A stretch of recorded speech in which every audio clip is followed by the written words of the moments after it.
Well, I said in my last video that it would be embarrassing following up my Scorsese review with a Marvel review, but never mind all that because I don't think it gets any more embarrassing than this. We have gathered here today to discuss Blumhouse's new Five Nights at Freddy's movie. And no, it is not good. But it's not even bad in the way I expected, a sort of funny bad with goofy jump scares and flashing lights. You get some of that, but the movie is far more boring than it is funny, and in my opinion, that's the worst thing it could have been. To discuss what's truly so boring about this movie, we gotta do some spoilies, so if you actually care about me spoiling the FNAF movie, turn off this video, go watch it, then come back. It sucked, right? Okay, good, let's get started. I think the best place to start with this here film is the characters and the dialogue. We'll just tackle both at the same time. Put it simply, the characters are okay, but pretty annoying, and the dialogue is actually fucking terrible. Our lead man, Mike, played by Josh Hutcherson, plays a pretty convincing and fun normal guy. I always enjoy myself a normal guy, but whenever they try to do anything different with him, anything dramatic, it is just awful. I'll cover that more when I talk about the bullshit plot. There's also the kid, Abby. I don't really like making fun of kids, and her acting wasn't noticeably bad enough to do so I'll just make fun of her dialogue. I understand they're going for a creepy kid makes disturbing drawings type trope with her, but they constantly flip-flop between that and her just being a normal, regular child, leading to everything she does feeling awkward, and the main thing causing that is the dialogue. It is not good.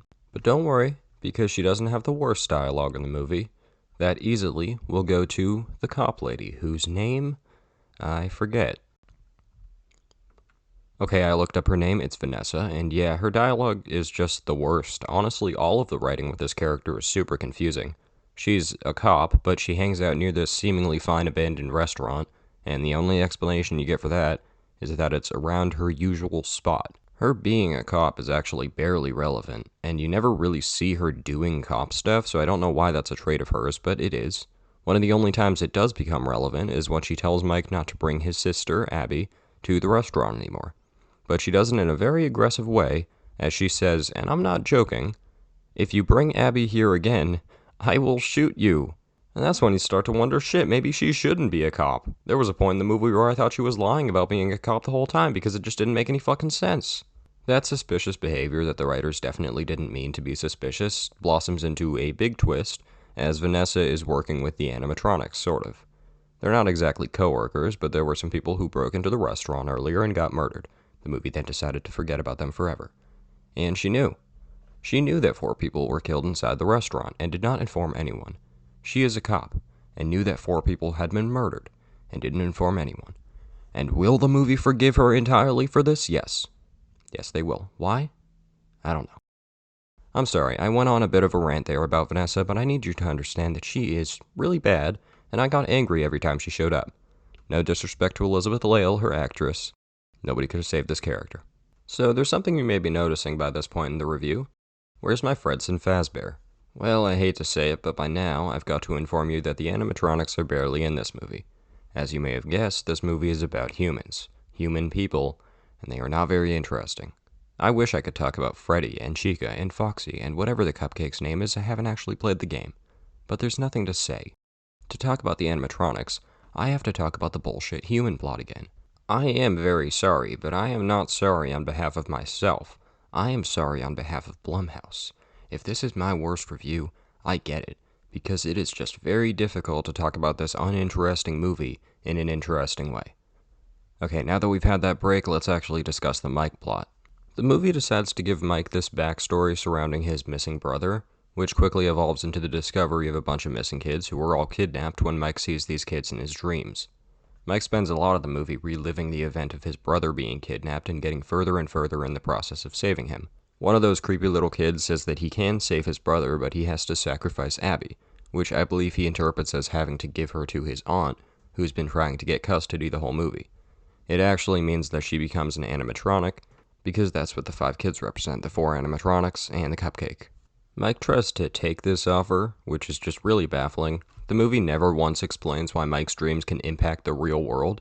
It doesn't need to make sense in a FNAF universe, but this guy is basically time traveling and he treats it like it's Tuesday. This is probably canon and would make sense if I played the games, but this movie does the absolute worst job at translating it. So anyways, he takes the offer, and that sends us to the third act.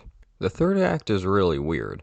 Basically, the animatronics kidnap Abby and kill the aunt, which kind of makes her whole plot seem pointless. They bring Abby back to the restaurant, where she finally realizes they're evil, and chaos ensues.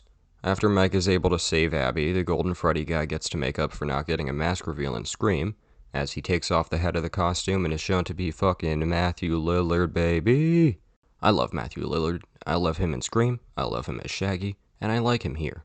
He's weird as hell in this reveal scene. I actually like him more when he's pretending not to be William Afton, but he's definitely this movie's saving grace. What I won't give this movie credit for, though, is how it ties up the missing brother plotline.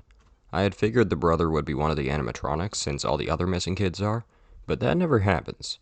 Instead, we just get the implication that the brother is dead, and then the plot is over because at least we know who did it. It was William Afton. I think this plot sums up the whole movie pretty well. Spending an insane amount of time on humans, which by the way the pacing is dog shit, then ending it by giving you the feeling of general disappointment and boredness. There is nothing to get out of this plotline, and I hate how much time it takes up. It is terrible. After that, the movie is pretty much over. Abby turns the animatronics on William Afton, and once they hit him for half a heart, he pretty much takes himself out. The gang leaves the restaurant, and we find out that Vanessa isn't actually dead, which made me very sad, allowing the movie to finally end shortly afterwards. I can't say I despised the FNAF movie. There were some parts of it that I didn't dislike. The sequence of the intruders in the restaurant getting murdered was exactly what I was looking for from this movie, complete with a moment when one of the animatronics yells at the screen. But most of the movie was mind-numbing human schlock. If I was writing a FNAF movie, I would consider it the easiest screenplay of all time. Give me 16 jump scares, a Matt Pat cameo, and a Markiplier cameo. This movie only had one, and I'm done. What this movie fails to do is entertain, and I'm not lying when I say that that was its only job. For that, it'll get a 4 out of 10, and I will never return to it again. Honestly, I can't even believe I watched it in the first place. If you knew me in real life, you would not expect me to go see the Freddy Fazbear movie. I feel quite embarrassed. I think I'll just sleep with the regret and hope the feeling washes away. I did this to myself. There is no one to blame but me. Okay, bye.